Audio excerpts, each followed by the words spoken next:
Assalamu alaikum, урматтуу достор. Бүгүнкү биздин китебибиз Огенренин кыска аңгемелер жыйнагы. Ошонун ичинен Дары Волхов Олдуялар белеги деген аңгемени карап чыгабыз. Бул кыскача аңгеме боюнча бул жерде эки жаш түйөө жөнүндө сөз болот. Джеймс анан Делла жөнүндө. Джеймс менен Делла жаңы эле үйлөнгөн болот. Анан ушул жаңы үйлөнүп, анан шаарга көчүп келишип, ошол жердеги жашоосу боюнча, жаңы баштаган жашоосу боюнча сөз болот. Ошентип Джеймс дагы бир жерде иштейт, Делла дагы бир жерде иштейт. Ошентип отуруп анан баягы кыйынчылык убактар болот да. Кыйынчылык убактар болуп, ошол экөөнүн биригип тапкан акчасы $8-9 гана түзөт да. Ошондой кедейчилик убакты сүрөттөгөн. Анан ошондо окуянын кызыгы ошондо башталат. Анан экөө ошондо жашап жүрөт. Экөө араң-араң үйүнө төлөйт, башкасына төлөйт. Анан кийин тамак ашына да араң-араң жетет. Анан ошентип анан бир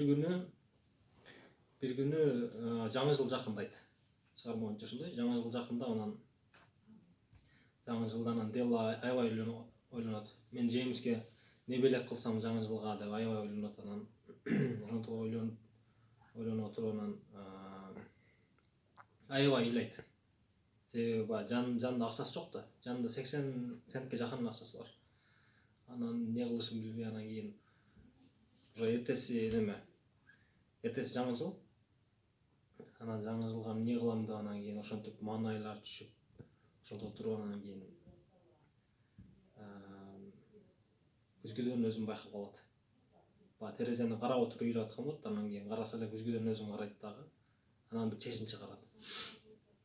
Ал чечиминен мурда бир нерсени айтыш керек. Ошол Джеймстердин үй бүлөсүндө Джеймс мактанып турган, анан кийин Делла мактанып турган эки эле нерсе болгон да.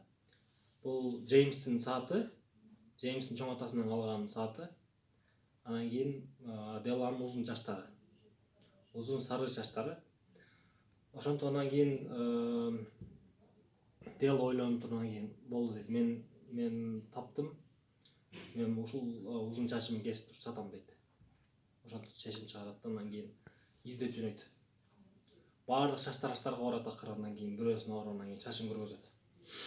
Мен ушундай чачым бар, ушу чачым алгыла дейт. Анан алгыла дегенде макул $20 сатам дейт Делла. Десе макул да, анан $20 чачын сатат Делла. Ошентип анан кийин чачын сатып алып, анан кийин Джеймске белек издеп жөнөйт. Дүкөндөн дүкөнгө кыдырып отуруп, анан кийин акыры Джеймстин саатына кемер алат. Өтө кымбат баалуу жакшынакай кемер алат дагы. Анан үйүнө келет. Үйүнө келип Джеймсти күтүп отурат. Кечки тамактын алдында. Анан ошентип Джеймс дагы жумуштан келет. Жумуштан келип анан кийин эшикти жаап караса эле Делла жол салынып да. Адам бара жол салынганын көргөн эмес. Анан караса эле баягы чачтары бул жактарынан чыгып, анан билинип калыптыр. Чачы кыргыз экен. Жанакы Джеймс не дешин билбей, оюна эмне келгенин деле билбей, анан кийин туруп калат. Карап туруп калат. Анан Делла болсо аны көрүп алда башкача болуп анан барып кучактап берет Джеймсти.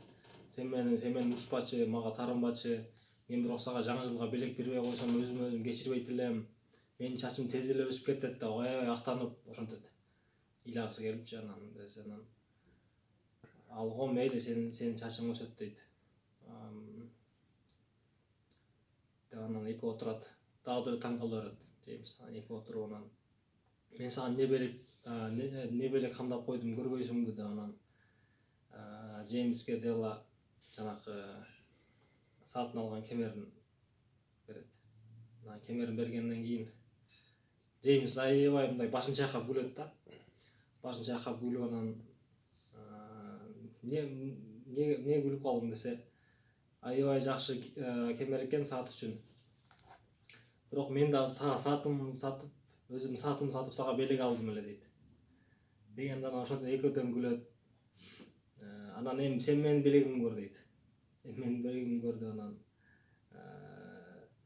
көрсө Джеймс Делага тара калган болот.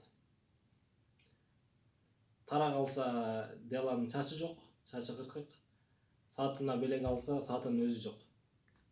Анан мен убакыт менен бул саатты кайрадан алам. Менин чачым да бир аз убакыттан кийин өсөт деп анан кийин бул белектердин да бир күн убактысы келет да, анан белектерин салып койгондон кийин ошентип кечки тамагын улантышат. Бул чыгарманын кыскача түрдө айтып бердим. Бул жерде мага өзүмө таасир калтырган жери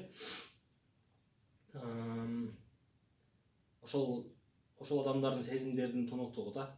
Мисалы үчүн байлык болобу, кедейлик болобу, ошончо жаман эмеде жашаса дагы, ошончо жаман абалда жашаса дагы, алган айлыгы $4 болсо дагы, ошондо бири-бирине белек камдап, бири-бирине кам көрүп, ошондой сүйүүнүн тазалыгы жөнүндө ошондой бир таасир калтырды. Мен баарыңыздарга сунуштайм.